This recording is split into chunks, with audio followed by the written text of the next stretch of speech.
औज़ुबिल्लाहिमिनश्शैतानिर्रजीम बिस्मिल्लाहिर्रहमानिर्रहीम। Welcome to tricky maths. Student, आज आपको मैं करवाऊंगी फर्स्ट ईयर की बुक का चैप्टर नंबर 1 कंप्लीट हमने कर लिया था, डेफिनेशंस वगैरह। इसकी एक्सरसाइज रह गई है।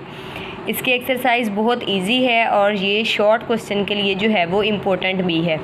क्वेश्चन नंबर 1 देखें, वो कह रहे हैं जी define the word statistics, define the word statistics and explain its different meaning. मतलब स्टैटिस्टिक्स क्या है और इसके डिफरेंट मीनिंग क्या है। स्टैटिस्टिक की इसमें डेफिनेशन आप लोगों ने राइट करनी है और इसके डिफरेंट मीनिंग्स जो हैं वो राइट करने हैं। तो इसकी डेफिनेशन हमने पेज पे पढ़ी थी, हम उस पेज पे चलते हैं जी। तो ये देखें, ये स्टैटिस्टिक्स की हमने डेफिनेशन पढ़ी है। स्टैटिस्टिक्स की है ये जी। Statistic has been defined as the mathematical sciences of making decision and drawing conclusion from data in the situation of uncertainty.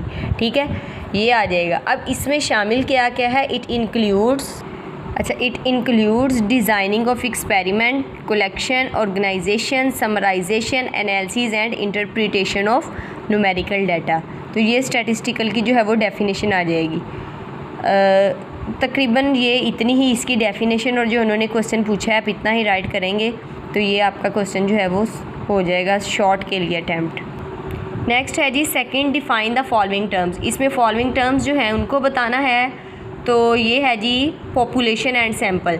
Population और सैम्पल की डेफिनेशन मैंने आपको पीछे बताई है कि पॉपुलेशन क्या होता है। Totality of observation is called population. कि टोटल जो होती है हमारे पास, टोटलिटी ऑफ ऑब्जर्वेशन, जो टोटल ऑब्जर्वेशन होती हैं जिनको हमने देखना होता है, जिनको हमने ऑब्ज़र्व करना होता है, वो हमारी पॉपुलेशन होती है। और सैम्पल क्या चीज़ होती है? Sample the representative part of the population is called sample. ये वो पार्ट होता है जिसको हम जो है वो पॉपुलेशन में से उठाते हैं एज आ सैम्पल। तो इसकी डेफिनेशन भी हम पेज नंबर 2 पे ये देखें, हमने इसकी डेफिनेशन पढ़ी थी पॉपुलेशन की। Totality of observation is called population. और ये देखें इधर सैम्पल की डेफिनेशन हमने पढ़ी थी कि representative part of the population is called sample. ये तो है इसकी मेन डेफिनेशन। बाकी आप इसको मज़ीद जो है वो भी डिफ़ाइन कर सकते हैं। The total group under discussion और the group to which the result will be generalised is called population. ये इसकी डेफिनेशन भी आप कर सकते हैं। ठीक है, ये डेफिनेशन थोड़ी लेंथी हो जाती है, इसलिए टोटलिटी ऑफ ऑब्जर्वेशन बिल्कुल इजी सी छोटी सी डेफिनेशन है, वो भी आप कर सकते हैं। इसी तरह सैम्पल की डेफिनेशन भी नीचे उन्होंने दी हुई है, तो ये इन दोनों में डिफरेंस आप डिफ़ाइन कर देंगे। नेक्स्ट देखें, इसका सेकेंड पार्ट क्या था? Parameter and statistics. ये हमने पीछे डेफिनेशन पढ़ी थी, मैंने आपको बताया था, रिमेंबर कि पैरामीटर जो है वो पॉपुलेशन से लिया जाता है और जो स्टैटिस्टिक है वो सैम्पल से लिया जाता है। तो इसकी डेफिनेशन देखते हैं, पीछे हमने क्या पढ़ी है। ये देखें, पैरामीटर की डेफिनेशन थी it is a quantity computed from a population. ये वो क्वांटिटी है जो हम पॉपुलेशन से लेते हैं, वो पैरामीटर होगी। When the entire population is available, parameter are fixed और constant quantities and are not generally known. ये इतना जो है वो इसको आप कर लेंगे तो ये आपका हो जाएगा। इसी तरह नेक्स्ट है जी statistic, it is a quantity computed from a sample. ये सैम्पल से ली जाती है, तो ये हमारे पास क्या हो जाएगी? स्टैटिस्टिक हो जाएगी। The proportion of the female student, ये एग्जांपल दी हुई है। Statistic is variable. अच्छा, यहाँ साथ इसकी एक लाइन ये कर सकते हैं, statistic is variable because it varies from sample to sample. तो ये हमारी इस तरह पैरामीटर और स्टैटिस्टिक में भी डिफ़ाइन हम इन दोनों को भी कर देंगे। नेक्स्ट देखें, नेक्स्ट हमारे पास है जी distinguish between qualitative and quantitative variable. Qualitative और क्वांटिटेटिव वेरिएबल कौन से होते हैं? क्वालिटी होती है खूबी, किसी भी चीज़ की जो हम खूबी बयान करते हैं वो क्वालिटी होती है, और जिस चीज़ को हम मेजर कर सकते हैं वो हमारे पास क्वांटिटी होती है। ये भी पीछे हमने डेफिनेशन पढ़ी है, तो हम पीछे से देख लेते हैं कि इसके हमने किस तरह जो है वो इसको डिस्टिंग्विश करना है।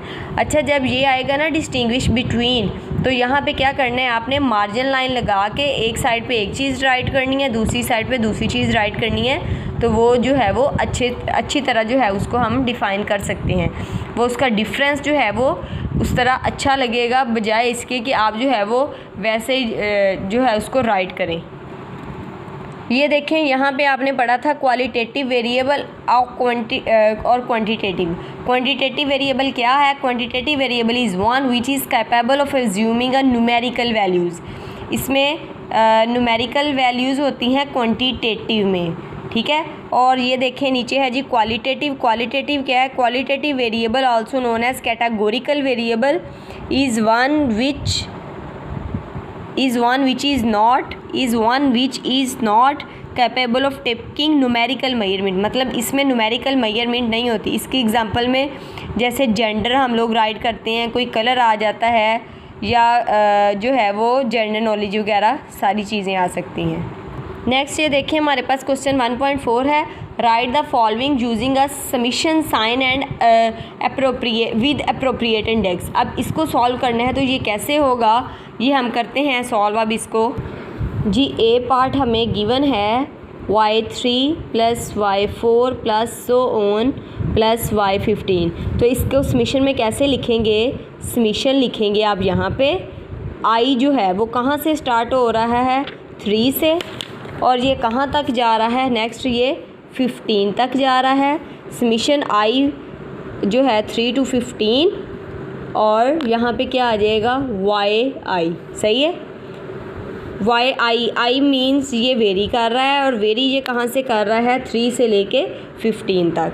नेक्स्ट जो है इसका बी पार्ट वो है जी y1 square + y2 square + y3 square + y4 square. तो ये कैसे राइट किया जाएगा? ये आ जाएगा समीशन i जो है वो ऊपर वाली वैल्यू स्क्वायर वाली सेम है, तो वो स्क्वायर ऐसे ही आ जाएगा, मतलब उसका। अच्छा, इसको लिखेंगे i जो है स्टार्ट हो रहा है 1 से और एंड किस पे हो रहा है? 1 to 4, और यहाँ पे कर देंगे i वेरी कर रहा है और स्क्वायर एज इट इज़ आ जाएगा। इसी तरह इसका थर्ड पार्ट है y1 - mu square + y2 - mu square + y3 - mu का स्क्वायर। तो ये कैसे लिखा जाएगा? समीशन i = 1 से कहाँ तक जा रहा है? 3 तक, और यहाँ पे आ जाएगा yi - म्यू का स्क्वायर। मतलब जहाँ पे y है वहाँ पे i वगैरह हम राइट कर देंगे, बाकी वैल्यू एज इट इज़ लिख देंगे, और यहाँ पे समीशन के साथ वो वैल्यूज़ जो हैं वो चेंज कर देंगे। नेक्स्ट इसका डी पार्ट है जी by20 + by21 + so on + by30। तो ये कैसे हम लिखेंगे?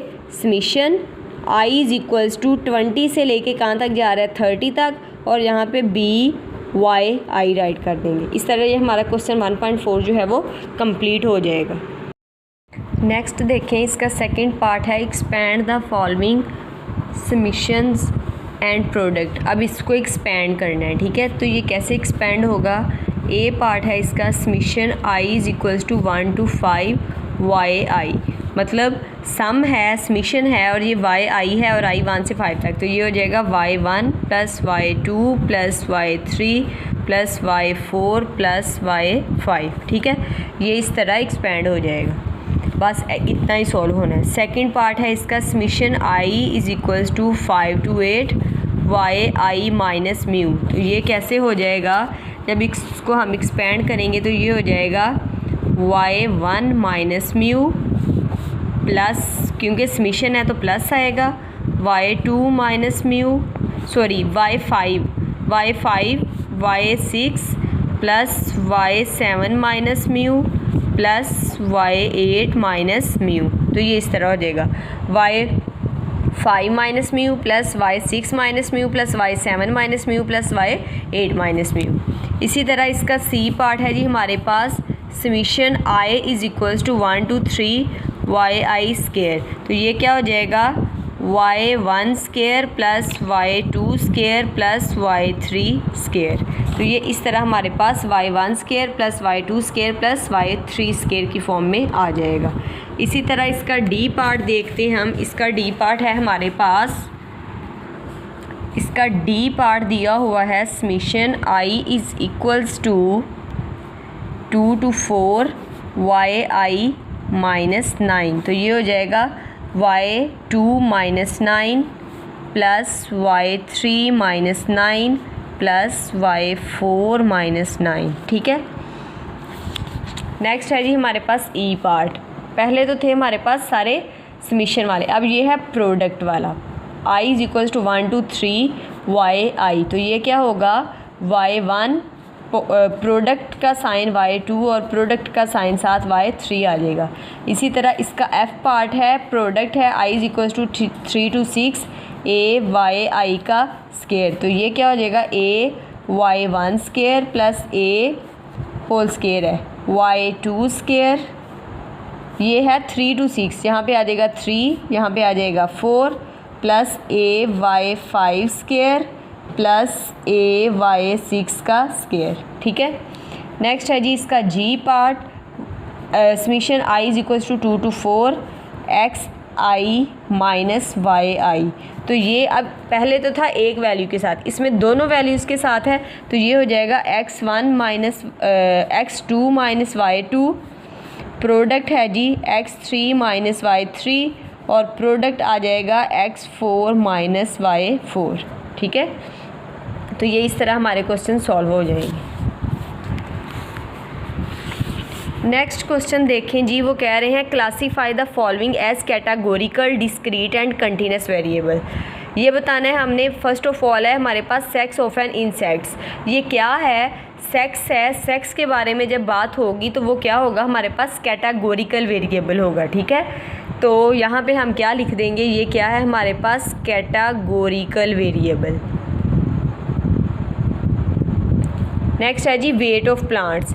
जो प्लांट्स का वेट है वो हम क्या करते हैं, वो उसको वेट को जो है वो टोटली जो है वो मेजर किया जाता है, मतलब उसमें पॉइंट वगैरह भी जो आएंगे वो भी सारी चीज़ें इसमें इंक्लूड होंगी। तो इसलिए ये हमारे पास कौन सा वेरिएबल होगा? वेट ऑफ प्लांट्स क्या आएगा? ये कंटिन्यूस वेरिएबल आएगा, क्योंकि इसमें क्या किया जाता है, वेट जितना भी हो वो पॉइंट्स में भी राइट किया जाता है। नेक्स्ट है जी मेजर क्रॉप्स ऑफ पाकिस्तान। अब ये क्या है हमारे पास? ये कैटागोरिकल वेरिएबल है, मतलब मेजर क्रॉप्स जो हैं जैसे वीट, राइस वगैरह है वो, तो ये भी हमारे पास कैटागोरिकल मतलब कैटेगरीज आ जाएंगी, इसको हम मेजर नहीं करेंगे। नेक्स्ट है जी लेवल ऑफ सेटिस्फेक्शन। अब कोई कितना सेटिस्फाई है ये ऑर्डिनल नंबर में आ जाएगा, मतलब ये भी हमारे पास एक तरह का जो है वो कैटागोरिकल में ही आएगा, या इसको ऑर्डिनल भी राइट कर सकते हैं। उसके बाद है जी टीचिंग स्टैंडर्ड। ठीक है, टीचिंग स्टैंडर्ड क्या है? कैटेगरीज है, गुड है, बेटर है, बेस्ट है, कौन सा है, तो ये भी हमारे पास कैटागोरिकल वेरिएबल आ जाएगा। एंड लास्ट वन है temperature measured in Fahrenheit. Fahrenheit में टेम्परेचर मेजर करें या सेल्सियस में करें तो वो कंटिन्यूस टेम्परेचर जो है वो मेजर किया जाता है, तो ये हमारे पास कंटिन्यूस वेरिएबल हो जाएगा। ठीक है, नेक्स्ट क्वेश्चन है explain in detail the main aspects of statistical problem. तो हमने पीछे जो है स्टैटिस्टिकल प्रॉब्लम जो है वो पढ़ा था, ये देखें यहाँ पे ये दिया हुआ है स्टैटिस्टिकल प्रॉब्लम के बारे में, तो इसके मेन एस्पेक्ट्स क्या हैं ये देखें। गिवन है the main aspects of statistical problem are clear definition of population of interest and objective, the design of experiment और the sampling procedure, the collection, organisation and analysis of data, and fourth one is the selection of suitable model and the process of making statement about the population based on the sample information. तो ये statistical problem और साथ इसके ये वाले points इस question में आ जाएंगे। नेक्स्ट देखें, नेक्स्ट क्वेश्चन है define descriptive and inferential statistic and differentiate between them. तो ये हमने जो है यहाँ पे पढ़ा है डिस्क्रिप्टिव स्टैटिस्टिक की डेफिनेशन और ये नीचे पढ़ी है इन्फ्रेंशियल स्टैटिस्टिक की डेफिनेशन। ठीक है, तो ये आप लोगों ने यहाँ से जो है वो इसकी डेफिनेशन मैंने आपको बताई हुई है कि कितनी करनी है, तो आपने इसकी डेफिनेशन जो है वो कर लेनी है। ठीक है, यहाँ से आपकी आ जाएगी डिस्क्रिप्टिव की डेफिनेशन और ये आपकी इन्फ्रेंशियल स्टैटिस्टिक की। एक मार्जिन लाइन सेंटर में लगाएं, एक तरफ एक का डिफरेंस राइट करें, दूसरी तरफ दूसरे का डिफरेंस जो है वो राइट करें। नेक्स्ट क्वेश्चन है जी हमारे पास distinguish between primary and secondary data. तो प्राइमरी और सेकेंडरी डाटा क्या होता है पहले ये बताना है, and give different sources for which they are obtained, और इसके सोर्सेज भी बताने हैं। तो ये डिटेल में हमने पढ़ा था जी। प्राइमरी डाटा क्या होता है? The data which has not undergone any statistical treatment, तो वो हमारे पास प्राइमरी डाटा होता है। और जो डाटा हमारे पास जो है वो किसी भी स्टैटिस्टिकल ट्रीटमेंट से गुजर जाए, अंडरगोन हो जाए, वो हमारे पास सेकेंडरी डाटा होता है। प्राइमरी डाटा के सोर्सेज क्या हैं, सोर्सेज क्या हैं? अगर तो ये शॉर्ट में आए तो जस्ट इसके नेम राइट कर देने, अगर लॉन्ग में आए तो प्रॉपर जो है वो इसको आगे डिफाइन कर देना है। सोर्सेज ऑफ प्राइमरी डाटा है जी पर्सनल इन्वेस्टिगेशन, थ्रू इन्वेस्टिगेशन है। उसके बाद है जी हमारे पास थ्रू क्वेश्चनियर है, थ्रू लोकल सोर्सेज है, थ्रू टेलीफोन, थ्रू इंटरनेट। और सोर्सेज ऑफ सेकेंडरी डाटा क्या है जी? Government organisation, semi government organisation, teaching and research organisation, research journal and newspaper and internet. जी, तो ये हमने चैप्टर नंबर 1 की सारी डेफिनेशंस कर ली थी। आज मैंने आप लोगों को एक्सरसाइज में से भी डेफिनेशंस भी बता दी हैं जो हमने चैप्टर में की हैं, और ये जो क्वेश्चन नंबर 1.4 था इसके दोनों पार्ट्स भी करके दिखा दिए हैं। मज़ीद वीडियोस को देखने के लिए ट्रिकी मैथ को लाइक कीजिएगा, सब्सक्राइब कीजिएगा और बेल आइकन को दबाना मत भूलिएगा।